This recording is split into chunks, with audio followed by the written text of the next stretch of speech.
ಜೆಡಿಎಸ್ನಿಂದ ಅಂತರ ಕಾಯ್ದುಕೊಂಡಿರುವಂತಹ ಮಾಜಿ ಮಂತ್ರಿ ಜಿಟಿ ದೇವೇಗೌಡರು ದಳಪತಿಗಳಿಗೆ ಒಂದು ಹೊಸ ಸವಾಲು ಹಾಕಿದ್ದಾರೆ. ಏನದು? ದಳಪತಿಗಳ ತಾಕತ್ತನ್ನ ಪ್ರಶ್ನೆ ಮಾಡಿದ್ದಾರೆ. ನನ್ನನ್ನ ಪಕ್ಷದಿಂದ ಸಸ್ಪೆಂಡ್ ಮಾಡೋಕೆ, ಡಿಸ್ಮಿಸ್ ಮಾಡೋಕೆ ತಾಕತ್ತು, ದಮ್ ಬೇಕೇ ಬೇಕು. ಆದರೆ ಅಂತಹ ತಾಕತ್ ಯಾರಲ್ಲೂ ಇಲ್ಲ ಅಂದಿದ್ದಾರೆ. ಈ ಮೂಲಕ ದಮ್ ಇದ್ರೆ ತಮ್ಮನ್ನ ಪಕ್ಷದಿಂದ ಹೊರಹಾಕಿ ಅಂತ ಜಿಟಿ ದೇವೇಗೌಡರು ಚಾಲೆಂಜ್ ಮಾಡಿದ್ದಾರೆ. ಜೆಡಿಎಸ್ನಲ್ಲಿ ಶಾಸಕರ ಅಭಿಪ್ರಾಯಕ್ಕೆ ಬೆಲೆ ಇಲ್ಲ, ಅಲ್ಲಿ ಕುಮಾರಸ್ವಾಮಿ ಹೇಳಿದ್ದ ಫೈನಲ್ ಅಂತ ಆಪಾದಿಸಿದ್ದಾರೆ.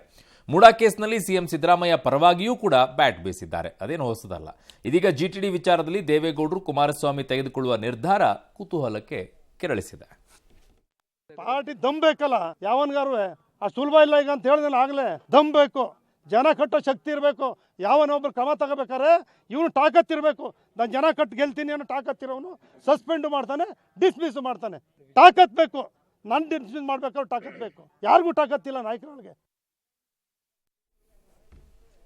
ಬೆಳಗಾವಿಯ ಗಾಂಧಿ ಭಾರತ ಸಮಾವೇಶದಲ್ಲಿ ಎಐಸಿಸಿ ಅಧ್ಯಕ್ಷ ಮಲ್ಲಿಕಾರ್ಜುನ ಖರ್ಗೆ ಅವರು ಪ್ರಿಯಾಂಕಾ ವಾದ್ರಾ ಅವರನ್ನ ಕಿತ್ತೂರು ಚೆನ್ನಮ್ಮಗೆ ಹೋಲಿಸಿದ್ರು. ಬಿಜೆಪಿ ನಾಯಕರ ಕೆಂಗಣ್ಣಿಗೆ ಗುರಿಯಾಯಿತು.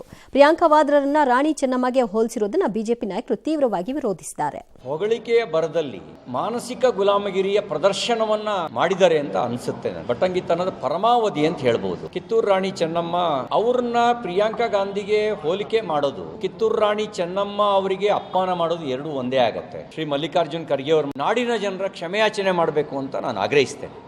ಕಾಂಗ್ರೆಸ್ ಪಕ್ಷದಲ್ಲಿ ಒಗ್ಲು ಭಟ್ರಿಗೆ ಏನು ಕೊರತೆ ಇಲ್ಲ. ರಾಣಿ ಚೆನ್ನಮ್ಮನವರ ರೀತಿಯಲ್ಲಿ ಪ್ರತಿಯೊಬ್ಬರು ಆಗ್ಬೇಕು ಅನ್ನೋಂಥದ್ದೇ ಎಲ್ಲರ ಅಪೇಕ್ಷೆ. ಪ್ರಾಬ್ಲಿ ಆ ದಾರಿನಲ್ಲಿ ಇನ್ನೂ ತಮ್ಮ ಪ್ರಯಾಣವನ್ನೇ ಪ್ರಾರಂಭ ಮಾಡಿಲ್ಲ. ತಗೊಂಡೋಗ್ಬಿಟ್ಟು ಅಲ್ಲೇ ರಾಣಿ ಚೆನ್ನಮ್ಮನ ಮಾಡಿ ಕೂಡಿಸ್ಬಿಟ್ಟು.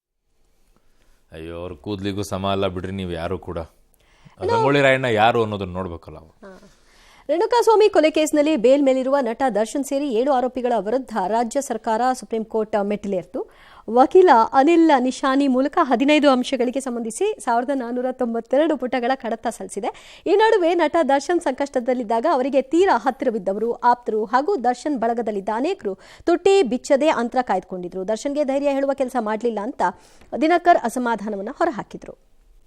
ಪರಿಸ್ಥಿತಿಲಿ ನಮ್ಮ ಜೊತೆಲಿ ಯಾರು ನಿಲ್ತಾರೆ, ಸುಖದಲ್ಲಿ ಎಲ್ಲರೂ ನಮ್ಮವ್ರೆ, ದುಃಖದಲ್ಲಿ ಯಾರು ಇರ್ತಾರೆ ಅನ್ನೋದೇ ತುಂಬಾ ಸ್ಟ್ರಾಂಗ್ ರಿಲೇಶನ್ಶಿಪ್ ಆಗದೆ ಅಲ್ಲಿ. ಸೊ ಅದು ಗೊತ್ತಾಯ್ತು ಯಾರನ್ನ ಎಲ್ಲಿಡ್ಬೇಕು ನಾವು ಅನ್ನೋದು ನಮ್ಗೆ ಅರ್ಥ ಆಯ್ತು ಅಷ್ಟೇ. ಆಕ್ಚುಲಿ ಆ ಟೈಮಲ್ಲಿ ನಾನೇ ಸ್ವಲ್ಪ ಪಾಸಿಟಿವಿಟಿ ಎಲ್ಲ ಹಮ್ಕೋಗಿತ್ತು. ನಮ್ಮ ಅತ್ತಿಗೆನೆ ನನಗೆ ಜಾಸ್ತಿ ಧೈರ್ಯ ಕೊಟ್ಟಿದ್ದು, ನಾವು ಕರ್ಕೊಬರೋಣ, ಡೋಂಟ್ ವರಿ ನಾನಿದ್ದೀನಿ ಅಂತ.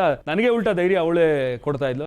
ಕಲಬುರಗಿಯ ನಂದಕೂರಿನ ಬಡ ಮತ್ತು ತರಕಾರಿ ವ್ಯಾಪಾರಿ ಕಲಾವತಿ ಸಮಸ್ಯೆಯ ಬಗ್ಗೆ, ಕಷ್ಟಗಳ ಬಗ್ಗೆ ನವೆಂಬರ್ 29ರಂದು ನಿಮ್ಮ ಪಬ್ಲಿಕ್ ಟಿವಿಯ ಬೆಳಕು ಕಾರ್ಯಕ್ರಮದಲ್ಲಿ ವರದಿ ಪ್ರಸಾರ ಮಾಡಲಾಗಿತ್ತು. ಈ ವರದಿಗೆ ಚಿತ್ತಾಪುರದ ಉಪನ್ಯಾಸಕಿ ಭಾರತಿ ಕುಭಾ ಅವರು ಸ್ಪಂದಿಸಿದ್ದಾರೆ.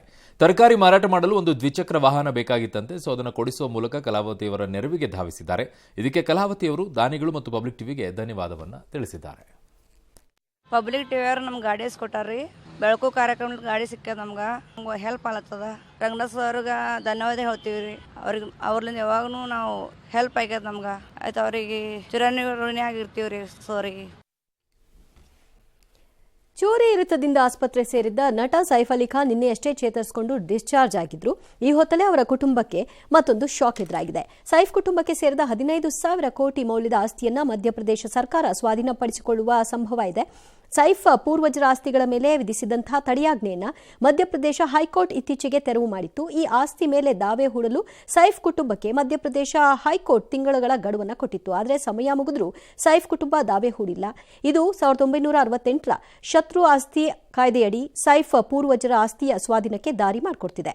ದೇಶ ವಿಭಜನೆ ವೇಳೆ ಭೋಪಾಲ್ ನವಾಬ ಹಮೀದುಲ್ಲಾ ಖಾನ್ ಪುತ್ರಿ ಅಬೀದಾ ಸುಲ್ತಾನ ಪಾಕಿಸ್ತಾನಕ್ಕೆ ಹೋಗಿದ್ರು. ಹೀಗಾಗಿ ಎನಿಮಿ ಪ್ರಾಪರ್ಟಿ ಆಕ್ಟ್ ಪ್ರಕಾರ ಪಟೌಡಿಗಳ ಸಂಸ್ಥಾನದ ಆಸ್ತಿ ಸರ್ಕಾರಕ್ಕೆ ಸಲ್ಲಬೇಕು ಅಂತ ವಾದ ಇದೆ. ಈ ಮಧ್ಯೆ ಸೈಫ್ ಚೇತರಿಸಿಕೊಂಡ ರೀತಿ, 36 ಲಕ್ಷ ಖರ್ಚಾದಂತಹ ರೀತಿ ಸೋಷಿಯಲ್ ಮೀಡಿಯಾದಲ್ಲಿ ಭಾರಿ ಚರ್ಚೆಯಾಗ್ತಿದೆ. ಮಹಾಕುಂಭಮೇಳ 10 ದಿನ ಪೂರೈಸಿದೆ. ಇವತ್ತು ಯುಪಿ ಸಿಎಂ ಯೋಗಿ ಆದಿತ್ಯನಾಥ್ ತಮ್ಮ ಸಂಪುಟದ ಸಹೋದ್ಯೋಗಿಗಳ ಜೊತೆಗೆ ತ್ರಿವೇಣಿ ಸಂಗಮದಲ್ಲಿ ಪುಣ್ಯ ಸ್ನಾನವನ್ನು ಮಾಡಿದರು. ಪ್ರಯಾಗ್ರಾಜ್ನಲ್ಲಿಯೇ ಸಂಪುಟ ಸಭೆಯನ್ನು ನಡೆಸಿದರು. ಇನ್ನು ರಾಜ್ಯಸಭೆಯ ಸದಸ್ಯೆ ಸುಧಾಮೂರ್ತಿ ಅವರು ಸಹ ಕುಂಭಮೇಳದಲ್ಲಿ ಪಾಲ್ಗೊಂಡಿದ್ದು ಪುಣ್ಯ ಸ್ನಾನವನ್ನು ಮಾಡಿದ್ದಾರೆ. ಇಸ್ಕಾನ್ ಶಿಬಿರಕ್ಕೆ ಭೇಟಿಯನ್ನು ನೀಡಿ ಭಕ್ತರಿಗೆ ಅನ್ನಪ್ರಸಾದವನ್ನು ಕೂಡ ಬಡಿಸಿದ್ದಾರೆ. ಫೆಬ್ರವರಿ 5ರಂದು ಪ್ರಧಾನಿ ಮೋದಿ, ಫೆಬ್ರವರಿ 1ರಂದು ಉಪರಾಷ್ಟ್ರಪತಿ ಜಗದೀಪ್ ಧನ್ಕರ್, ಜನವರಿ 27ರಂದು ಕೇಂದ್ರ ಗೃಹ ಮಂತ್ರಿ ಅಮಿತ್ ಶಾ ಕುಂಭಮೇಳದಲ್ಲಿ ಪಾಲ್ಗೊಂಡು ಪವಿತ್ರ ಸ್ನಾನವನ್ನು ಮಾಡಲಿದ್ದಾರೆ. ಈ ಮಧ್ಯೆ ಕುಂಭಮೇಳದ ಅಂತರಿಕ್ಷ ನೋಟದ ಬಗ್ಗೆ ಇಸ್ರೋ ಹಲವು ಚಿತ್ರಗಳನ್ನು ಈಗ ಬಿಡುಗಡೆಯನ್ನ ಮಾಡಿದೆ. ಅಯೋಧ್ಯೆಯ ರಾಮಮಂದಿರದಲ್ಲಿ ಬಾಲರಾಮನ ಪ್ರಾಣ ಪ್ರತಿಷ್ಠಾಪನೆಯಾಗಿ ಇಂದಿಗೆ 1 ವರ್ಷ. ಈ ಪ್ರಯುಕ್ತ ಬಾಲರಾಮನ ದರ್ಶನ ಪಡೆಯಲು ಸಹಸ್ರ ಸಂಖ್ಯೆಯಲ್ಲಿ ಭಕ್ತರು ಅಯೋಧ್ಯೆಗೆ ಬಂದಿದ್ದಾರೆ. ಕೊರೆವ ಚಳಿಯನ್ನ ಲೆಕ್ಕಿಸದೆ ಬಾಲರಾಮನ ದರ್ಶನವನ್ನು ಪಡ್ಕೊಂಡಿದ್ದಾರೆ. ಅಂದಹಾಗೆ ಇನ್ನೂ ರಾಮಮಂದಿರದ ನಿರ್ಮಾಣ ಕೆಲಸ ಪೂರ್ಣ ಆಗಿಲ್ಲ. ದೇಗುಲದ ಗ್ರೌಂಡ್ ಫ್ಲೋರ್ ಮೊದಲ ಮತ್ತು 2ನೇ ಅಂತಸ್ತಿನ ಕಾಮಗಾರಿ ಮಾರ್ಚ್ ಹೊತ್ತಿಗೆ ಮುಗಿಯುತ್ತೆ ಅಂತ ಟ್ರಸ್ಟ್ ಹೇಳಿದೆ. 2019ನೇ ಸಾಲಿನ ರಾಜ್ಯ ಚಲನಚಿತ್ರ ಪ್ರಶಸ್ತಿ ಪಟ್ಟಿ ಪ್ರಕಟವಾಗಿದೆ. ಪೈಲ್ವಾನ್ ಚಿತ್ರದ ನಟನೆಗಾಗಿ ಕಿಚ್ಚ ಸುದೀಪ್ ಅತ್ಯುತ್ತಮ ನಟ ಪ್ರಶಸ್ತಿಗೆ ಭಾಜನರಾಗಿದ್ದಾರೆ. ತ್ರಯಂಬಕಂ ಚಿತ್ರದ ನಟನೆಗಾಗಿ ನಟಿ ಅನುಪಮಾ ಗೌಡ ಅತ್ಯುತ್ತಮ ನಟಿ ಪ್ರಶಸ್ತಿಗೆ ಆಯ್ಕೆಯಾಗಿದ್ದಾರೆ. ಅತ್ಯುತ್ತಮ ಚಿತ್ರ ಪ್ರಶಸ್ತಿ ಪಿ ಶೇಷಾದ್ರಿ ನಿರ್ದೇಶನದ ಮೋಹನದಾಸ ಚಿತ್ರಕ್ಕೆ ಲಭಿಸಿದೆ.